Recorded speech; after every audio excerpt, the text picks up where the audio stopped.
कमला आपल्या मुलींच्या रूममध्ये जाते आणि तिथे पाहते की तिच्या 5ही मुली मेकअप करून तयार होत होत्या. आज तर आपण 5 जणी परीसारख्या सुंदर दिसणार आहोत. बरोबर, तू बघच, लग्नात आपण गेल्यानंतर सगळेजण आपल्याकडेच बघत राहतील. हो हो, सगळेजण तुमच्याकडेच तर बघतील. पण मला एक गोष्ट कळत नाही, तुमच्या 5 जणींकडे एवढे कपडे आहेत, पण तरी तुम्हाला हा पटियाला सूटच का घालायचा असतो माहित नाही. तुला माहिती आहे ना, या पटियाला सूटमध्ये आम्ही अगदी अप्सरेसारख्या दिसतो म्हणून. अगं ए अप्सरांनो, जरा लवकर तयार व्हा, नाहीतर मी तुम्हाला सगळ्यांना इथे सोडून एकटीच पार्टीला जाईन. आपल्या आईचा राग बघून त्या 5 जणी लवकर तयार होतात आणि आपल्या आईबरोबर पार्टीला जातात. पार्टीला पोहोचताच सगळ्यांची नजर त्या 5 जणींवर जाते. पार्टीमध्ये सगळेजण साडी, ड्रेस किंवा लेहंगा घालून आले होते, पण या 5 जणी पटियाला सूट घालून खूपच सुंदर दिसत होत्या. पार्टीमध्ये सगळ्यांची नजर या 5 बहिणींवरच होती. त्याच पार्टीमध्ये दया नावाची एक बाई सुद्धा होती, जी या 5 जणींना बघून एकाला विचारते, या 5 मुली कोण आहेत? दिसायला किती सुंदर आहेत. जर या 5 जणी माझ्या घरच्या सुना झाल्या तर किती छान होईल. या आमच्या एका नातेवाईकांच्या मुली आहेत. तू म्हणत असशील तर मी बोलू का त्यांच्याशी? हो हो, का नाही. तो माणूस कमलाबरोबर याविषयी बोलतो. त्यानंतर दया आपल्या 5ही मुलांना घेऊन त्यांच्या घरी येते आणि त्यांचं लग्न ठरवते. काही दिवसातच त्यांचं लग्न होणार होतं. त्यांच्या सासरहून लग्नासाठीचा लेहेंगा येतो. बघा तर, विहीणबाईंनी किती सुंदर लेहेंगा पाठवलाय तुमच्यासाठी. ओफो, हा तर लेहेंगा आहे, पण आम्हाला 5ही जणींना आमच्या लग्नात पटियाला सूटच घालायचा आहे. हो आई, आम्हाला नाही घालायचा हा लेहेंगा. तुमच्या 5 जणींचं डोकं तर फिरलं नाहीये ना? आम्हाला नाही माहिती, आजकाल नवरीसाठी सुद्धा खूप छान छान पटियाला सूट येतात. आम्हाला तेच घालायचंय, नाहीतर आम्ही लग्नच करणार नाही आणि हा आमचा शेवटचा निर्णय आहे. या मुलींच्या हट्टापायी कमलाबाई काहीच बोलत नाहीत. मग त्या मुलींना घेऊन पटियाला सूट घेण्यासाठी दुकानात जातात. लग्नाच्या दिवशी या 5ही जणी ब्रायडल पटियाला सूट घालतात, जे बघून सगळ्या जणी त्यांच्या सासूला म्हणतात, हे काय ग दया, तुझ्या सुनबाईंनी तर लेहेंगा घातलाच नाही, पटियाला सूट घालूनच लग्न करतायत. हो, मग काय झालं, पटियाला सूट तर घातलाय ना, मिनी स्कर्ट किंवा फ्रॉक तर घातला नाही ना. पटियाला सूटमध्ये लग्न लावून 5ही सुना आपल्या सासरी येतात. घरी आल्यानंतर 5ही जणी खूप दमल्या होत्या, त्यामुळे दया त्यांचा सुन्मुखाचा विधी दुसऱ्या दिवशी ठेवते. दुसऱ्या दिवशी सकाळी, हे घ्या सुनबाई, आज संध्याकाळी तुमच्या सुन्मुखाच्या वेळी तुम्ही ही साडी नेसा. या साडीत तुम्ही सगळ्याजणी खूप छान दिसाल. एवढं बोलून दया आपल्या खोलीत निघून जाते. पण साडी बघून त्या 5ही जणींचं तोंड वाकडं होतं. अरे यार, मला तर नाही नेसायची ही साडी बिडी. नाहीतर काय, किती सुंदर पटियाला सूट शिवलाय आपण. पण आईंनी विचारलं तर काय सांगणार? त्यात काय, सांगायचं साडी नाही नेसता येत. आणि हा सूट पण तर ट्रॅडिशनल सूटच आहे. संध्याकाळी या 5ही जणी आपल्या माहेराहून आणलेला पटियाला सूटच घालतात. ते बघून आलेल्या बायका चर्चा करू लागतात. अरे देवा, दयाच्या सुनांना तर बघा, आज पण यांनी पटियाला सूटच घातलाय. बघ ना, एकाच्या बाह्या एवढ्या छोट्या, एकीचा गळा एवढा मोठा, आणि तो कुर्ता तर किती छोटा आहे. सुरू होता होताच संपतोय तो कुर्ता. काय बोलावं बाई, या सुनांनी तर हद्दच पार केलीये. किती आगाऊपणा आहे हा. आंटी, तुम्ही आम्हाला आगाऊ म्हणताय? मग लग्नाच्या वरातीत जी नाचत होती एवढा डीप ब्लाउज घालून, ती तुमची सुनबाईच होती ना? गप्पा बस, निदान माझी सून साडी तरी नेसते ना. गप्पा बसा तुम्ही सगळ्याजणी, आल्या मोठ्या आम्हाला समजावायला. त्या सगळ्या बायका तिथून निघून जातात. असेच काही दिवस जातात, पण अजूनही दयाच्या सुना साडी किंवा इतर कुठला ड्रेस घालण्याऐवजी दरवेळी पटियाला सूटच घालायच्या. हे बघून कुठे ना कुठेतरी दया सुद्धा आता या पटियाला सूटसाठी वैतागली होती. मग एक दिवस, सुनबाई, आज गावाहून तुमची आत्ते सासू येणार आहे. निदान काही दिवस तरी तुम्ही 5 जणी साडी नेसा, नाहीतर वंचनना खूप वाईट वाटेल. पण या 5 जणी कुणाचंच ऐकत नाहीत. त्या अजूनही पटियाला सूट घालूनच वावरत होत्या. संध्याकाळी जेव्हा आत्ते सासू घरी येतात, तेव्हा सगळ्या जणी त्यांना नमस्कार करतात.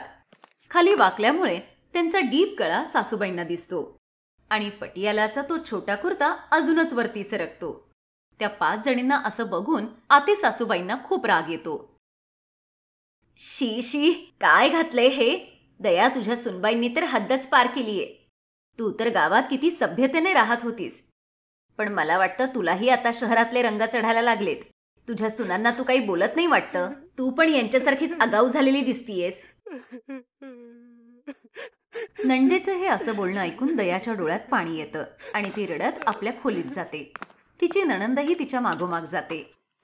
तेव्हाच तिच्या सुना एकमेकींशी बोलतात. आज आपल्यामुळे आपल्या सासूबाईंना खूप ऐकावं लागलं. हो, आणि आपल्यामुळे त्यांच्या डोळ्यातही पाणी आलं. त्यांना मनवण्यासाठी माझ्याकडे उपाय आहे. सगळ्या इकडे या. किंजल त्या सगळ्यांच्या कानात एक उपाय सांगते. मग त्या 5ही जणी सुन्मुखाच्या दिवशी आपल्या सासूबाईंनी दिलेली साडी नेसतात आणि आपल्या सासूजवळ चहा आणि भजी घेऊन जातात. आपल्या 5ही जणींना साडीमध्ये बघून त्या 2घी जणी खूप खुश होतात. आता या 5 जणी कधीतरी साडी तर कधी पटियाला सूट घालायच्या. यामुळे त्या 5 जणी खुश होत्याच, पण त्यांची सासू आणि आई सुद्धा खुश होती.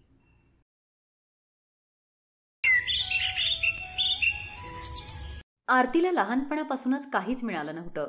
तिला ना कोणाचं प्रेम मिळालं होतं, ना काही खेळणी, कारण ती काळी होती. दुसरीकडे आरतीची सावत्र बहीण पायल, तिला सगळं काही मिळालं होतं. ती गोरी होती आणि तिचे आईवडील तिच्यावर खूप प्रेम करायचे. आणि आज आता दोघींच्याही लग्नाची वेळ आलीये, तर पायलला 1,00,000 रुपयांचा लेहंगा मिळाला, तर आरतीला काही मिळालंच नाही. माझ्याजवळ तर काहीच नाहीये. लग्नात घालायचा लेहंगा पण नाहीये. मी काय घालून मंडपात जाऊ? आरतीकडे लेहंगा तर दूरच, पण एक चांगली साडी देखील नव्हती. लहानपणापासून तिच्याबरोबर असंच व्हायचं. आरतीच्या आईचं तिला जन्म देताच निधन झालं होतं. आरती जन्माला आल्यापासूनच काळी होती. तिचे वडील म्हणाले, अरे, ही तर कोळशापेक्षा पण काळी आहे. हा कसल्या मुलीला जन्म दिलाय हिने? हरिहरला आरती अजिबात आवडली नव्हती. त्याला ही काळी मुलगी नको हवी होती, म्हणून त्याने एका आठवड्यातच दुसरं लग्न केलं. आरतीच्या सावत्र आईचं नाव रत्ना होतं आणि रत्नाने 1 वर्षाच्या आतच एका गोऱ्या मुलीला जन्म दिला. हरिहरचा आनंद गगनात मावत नव्हता. अरे, ये होईना बात. मुलगी असावी तर अशी गोरी. काळी तर कुत्री पण असतात. हरिहरने तिचं नाव पायल ठेवलं आणि पायलला आईबापांचं दोघांचंही प्रेम मिळालं. आरतीला मिळाली ती केवळ आणि केवळ घृणाच. तिची सावत्र आई तिला म्हणायची, तुझं तोंड बघून ना माझे तर भूकच निघून जाते. जेवणाच्या वेळी ना तू माझ्या समोर बसत जाऊ नकोस. रत्ना, पायल आणि हरिहर तिघेही जेवणाच्या टेबलवर एकत्र बसून जेवण करायचे, पण आरतीला तिथे जागा मिळायची नाही. तिला स्वयंपाकघरात बसून खायला लागायचं, आणि तेही नुसताच भात. जेवण करत असताना आरती रोज रडत रडत आपल्या आईची आठवण काढायची. आई, तू मला तुझ्या बरोबर का नाही घेऊन गेलीस का आई? मला तुझ्याकडे यायचं आई. बाप्पा, मला घेऊन चल इकडून तू. मला माझ्या आईकडे जायचंय. एकतर सावत्र आणि त्यातून काळी, अशा मुलींच्या आयुष्यात केवळ दुःख, त्रास आणि पीडा एवढंच असतं हे आरतीला कळून चुकलं होतं. ती आता मोठी झाली होती. पायलला नेहमी प्रेम मिळायचं म्हणून ती आता खूप गर्विष्ठ झाली होती. या दोन्ही मुली मोठ्या झाल्या होत्या. दोघींचंही लग्नाचं वय झालं होतं. घरात पायलच्या लग्नाचं बोलणं सुरू होतं. बाळा, आता तुझं लग्नाचं वय झालंय. तुला आता लग्न करावं लागेल. मग तुझी मुलं होतील. आई, तू पण ना. आपली पोरगी लाजली बघ. तेव्हाच आरती तिथे आली आणि म्हणाली, हो पायल, तू खूप छान दिसशील. आरतीचं बोलणं ऐकून पायल खूप चिडली. आलीस तू? आमचा आनंद तुला बघवत नाही का ग? घाणेरडं तोंड घेऊन आलीस उगाचच इथे ते. अगं, पण मी असं काय बोललीये तेव्हा? एकतर तू माझ्याबद्दल बोलणं बंद कर. मी तुझी बहीण नाहीये. तू या घरची एक नोकर आहेस आणि मी काही कुठल्या नोकराणीची बहीण नाहीये. चल निघ ग इथून. जाऊन स्वयंपाक कर. अरे, जेवणावरून आठवलं. उद्या पायलला बघायला मुलगा येतोय. आरती, उद्या त्यांच्यासाठी भरपूर काही बनवून ठेव. समजलं? हो बाबा. आरती तिथून निघून गेली. दुसऱ्या दिवशी पायलला बघायला मुलाकडचे आले. मुलाचं नाव आलोक होतं. आलोक आपल्या आईबरोबर आला होता. त्यांच्याबरोबर त्यांचा नोकर रघु सुद्धा आला होता. आल्या आल्या जानकीबाई हसत म्हणाल्या, हरिहरजी, आम्ही आमच्याबरोबर आमच्या नोकराला आणलंय. तुम्हाला काही त्रास तर नाही ना? ते काय ना, आम्ही त्याच्याशिवाय कुठे जाऊ शकत नाही. नाही नाही, काही हरकत नाही. या या, तुम्ही आत या. रघु बरोबर जानकी आणि आलोक आत आले. रघु सुद्धा लहानपणापासूनच त्या लोकांबरोबर होता. जानकी आणि आलोक सोफ्यावर बसले आणि रत्ना पायलला घेऊन हॉलमध्ये आली. वा, पायल तर दिसायला खूपच सुंदर आहे.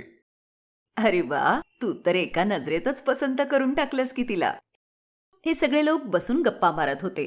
आणि तेवढ्यात आरती जेवण घेऊन आली. तुम्हा सगळ्यांसाठी स्वयंपाक तयार आहे. तुम्ही सगळे जेवून घ्या, नाहीतर हे थंड होईल. हरिहरजी, ही कोण आहे? ही आमच्या घरची मोलकरीण आहे. अच्छा. पायल, बाळा तुला जेवण बनवायला येतं ना? पायलला जेवण बनवायला येत नव्हतं, त्यामुळे ती गप्प बसली. जानकी आणि आलोकने आरतीने बनवलेलं जेवण खाल्लं आणि त्या दोघांनाही ते खूप आवडलं. वा वा, स्वयंपाक तर अगदी छान झालाय. पण हरिहरजी, हे तर तुमच्या कामवालीने बनवलंय. पण मला तुमच्या मुलीच्या हातचंही काहीतरी खायचंय.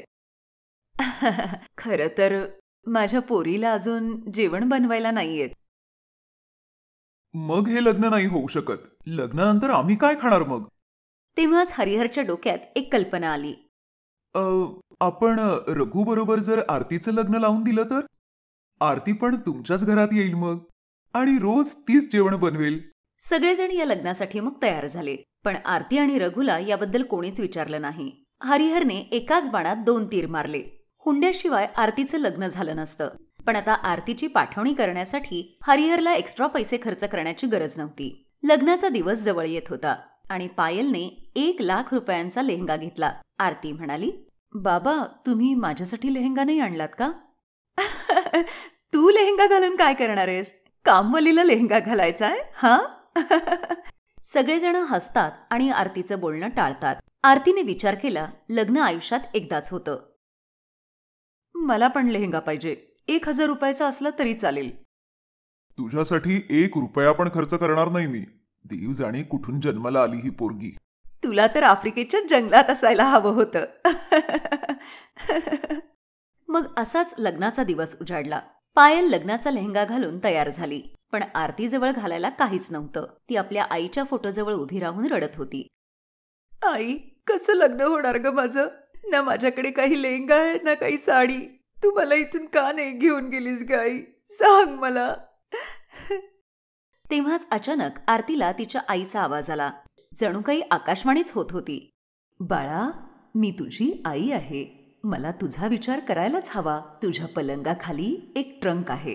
त्याच्यात माझ्या लग्नाचा लेहंगा आहे. तू तो बाहेर काढ आणि घाल. आई, आई कुठे आहेस तू? तुझ्या मनात आहे बाळा. आता लवकर तो लेहंगा घाल बरं. आरतीने पलंगाखालून ट्रंक काढले आणि त्यातला लेहंगा काढून घातला आणि तो घातल्या घातल्याच एक चमत्कार झाला. आरती काळीची गोरी झाली. ती इतकी सुंदर दिसायला लागली की स्वतः आरशात पाहिल्यानंतर तीच आश्चर्यचकित झाली. काय, मी एवढी सुंदर आहे? पण हे कसं काय? हे तुझ्या आईचं प्रेम आहे बाळा. जा, आता तू लग्नाच्या मंडपात जा. लग्नाच्या मंडपात आलोक तयार होता. त्याच्याजवळच रघु सुद्धा तयार होता. पायल मंडपात पोहोचली आणि त्यानंतर आरती सुद्धा तिथे आली. आरतीला बघून सगळेच जण आश्चर्यचकित झाले. अरे, आरती गोरी कशी काय झाली? अरे, ही कामवाली एवढी सुंदर कशी काय झाली? ही तर पायलपेक्षा पण सुंदर दिसतीये. आरतीने रघुचा हात पकडला आणि अचानक रघु सुद्धा एक गोरा आणि सुंदर पुरुष बनला. रघु म्हणाला, मालक, माहित नाही मला काय झालं ते, पण मी आजपासून तुमच्या घरी काम नाही करू शकणार. रघु आणि आरती तिथून पळून गेले. त्या दोघांनी दुसऱ्या मंदिरात जाऊन लग्न केलं. इकडे आलोक आणि जानकीला जेव्हा कळालं की आरती हरिहरनची कामवाली नाही तर मुलगी आहे, तेव्हा त्यांनी या लग्नासाठी नकार दिला. पायल खूपच दुःखी झाली. आपल्या आईच्या आशीर्वादाने आरतीने रघु बरोबर छान संसार थाटला आणि ते दोघेही छान लेहंगा शिवून विकायला लागले. अशा प्रकारे दोघेही छान संसार करू लागले. इकडे पायलशी मात्र कोणीच लग्न केलं नाही. ती 1,00,000चा लेहंगा घेऊन आयुष्यभर कुमारीच राहिली. Best buddies. हॅलो मित्रांनो, हा व्हिडिओ पाहिल्याबद्दल धन्यवाद. जर तुम्हाला हा व्हिडिओ आवडला असेल तर कृपया लाईक, सबस्क्राईब आणि कमेंट नक्की करा. आणि हो, शेअर करायला पण विसरू नका. अजून असेच मजेदार व्हिडिओ पाहण्यासाठी खाली दिलेल्या घंटीला दाबा. बघत रहा बेस्ट बडीज.